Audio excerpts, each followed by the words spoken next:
you're not going to be clapping at the end, I can tell you that. Okay, that was a joke. I'll try and keep it light. First thing is a little caveat. This isn't legal advice. Okay, I think everybody realizes this. Google policy. Let's just start talking about it. I don't want to be too. This is being recorded. Okay, so laugh at my jokes.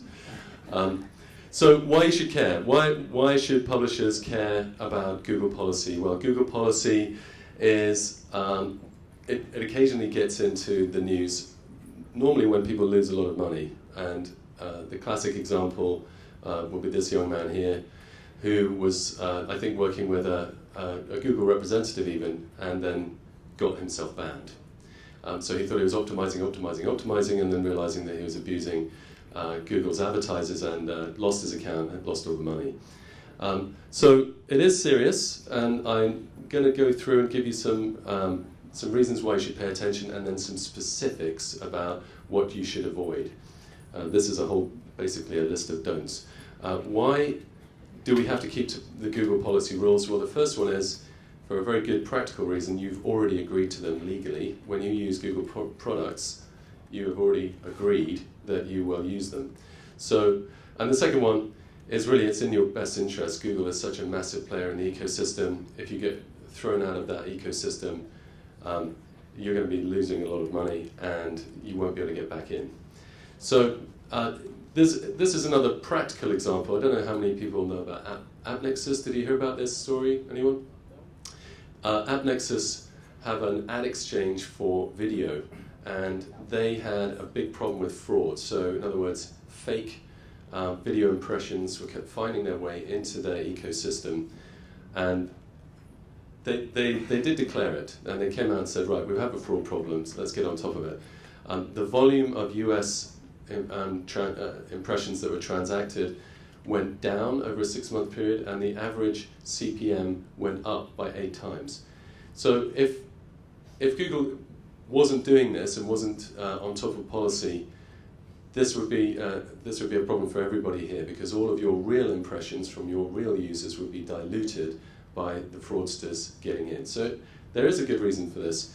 But for most of us who are not fraudsters, I'm going to help you navigate your way through with some examples. So 6 things to avoid if at all possible, and 3 things that you must absolutely avoid at all costs. Before I get into the exact examples, I should just point out that if you're getting repeated policy warnings, and Florian's smiling at me over there because he's always the one passing them across to me. But if you're getting repeated warnings, you must pay attention. Repeated means more than one in a 1-month period, I would say. So let's go into the reasons why these things happen. And the first one is something that actually happens a little bit under the radar, which is loss of NESI ads or arrow ads. So I think everybody knows what an arrow ad looks like from a text ad, and it has an arrow in it. But if you abuse that, if you put it right next to a next button, for example, you'll find that you'll only be having display ads showing in those locations. And it's an automated feature that was introduced earlier this year? Before. Last year? Last year. You can get your arrow ads back, but really you have to be put out in the cold, and we help, our system actually helps rehabilitate, but it's this location which will be having a false number of clicks going to it because people think they're going to the next page. So you don't want to be getting and losing your NESI ads. Second one, you also don't want to be putting a 300 by 250 above the fold on mobile. I think everybody knows this. Google rules are absolute on this particular point. What it's doing is it's pushing content below the fold. Don't do it. If you have other ad providers, you can of course put a 300 by 250 there, but you mustn't do that with Google. Otherwise, that is a violation. This is one which I'm going to kind of bet maybe half the people in the audience don't know, which is you're not allowed to have more than one ad actually in a viewport at any one time. So if you have 2 ads on a mobile viewport, you are in contravention of the rules. This does happen from time to time, as we know, but it's something that you need to not do. This happens from time to time. You don't want to be putting ads over content or content over ads. And in this particular example, you don't want to be putting ads on pages with no content.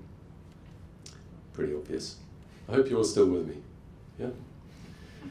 Good. Thin content.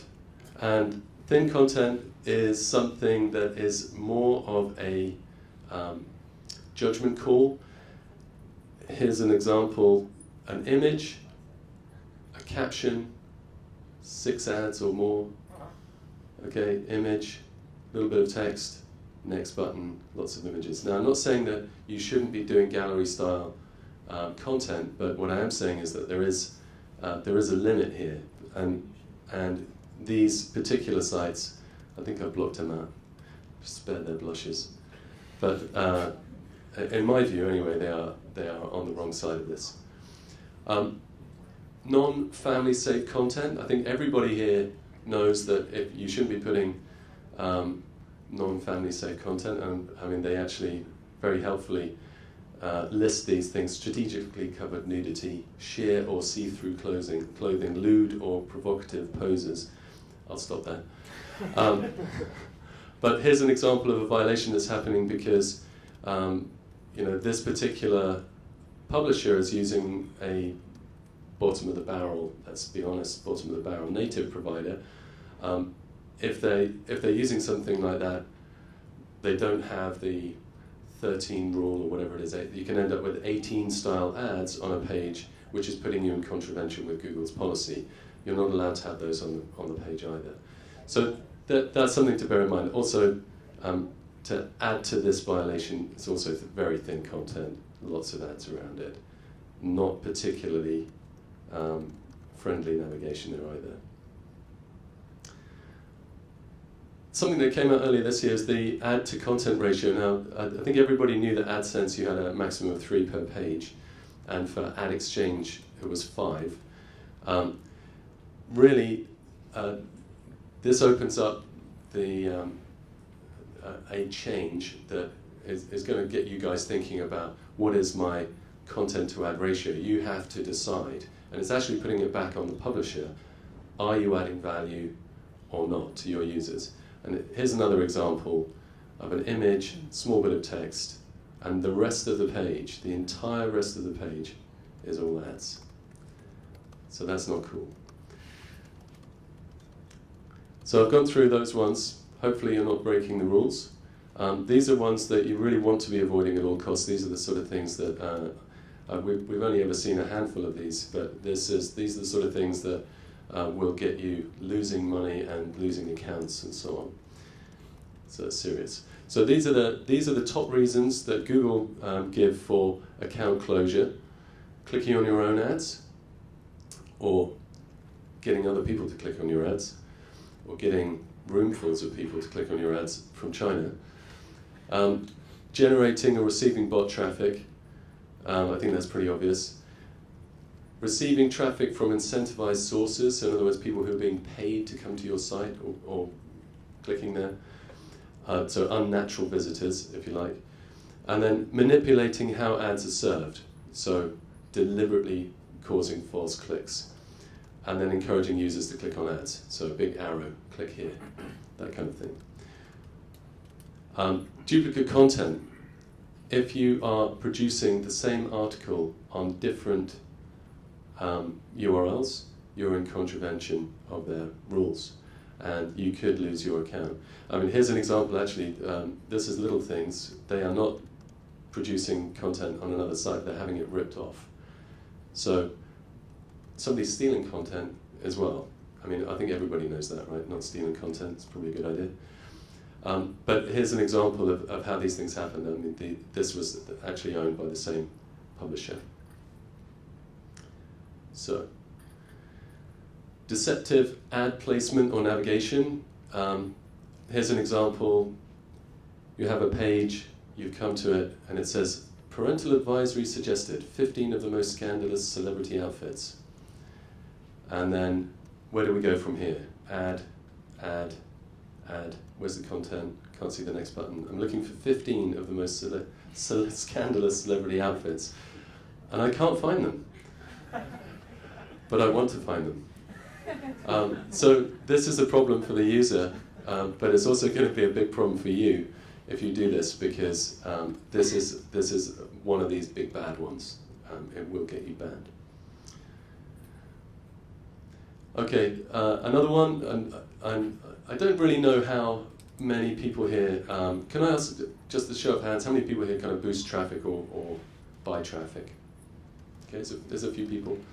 And it's not a bad thing, but if you're buying from cheap sources, how do we find the cheapest CPC ads? 5 places to get the cheapest website traffic possible. There are loads of places.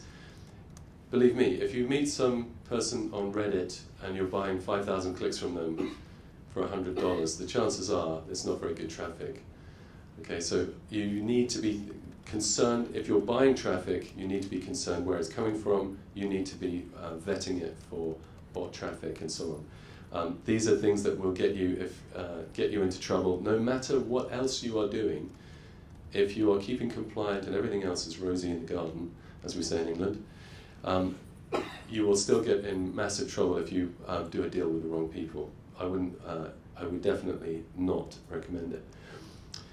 Violations do happen, okay, even on big sites. Actually, I was browsing the BBC this morning and they had 2 ads above the fold on mobile. I took a photo. I was going to put it in, but these things happen. I mean, it could be there's a technical issue here between an ad implementation and the drop-down menu. That is a violation. This one may be slightly less of an accident. I get the feeling this has been hard-coded in as a pop-up with a Google ad inside. Again, I've removed the logo. You can pay me for it later, Florian. But these things do happen. The important thing is that you get help. If you get into trouble, you get a violation, what do? Get help. Do not ignore it.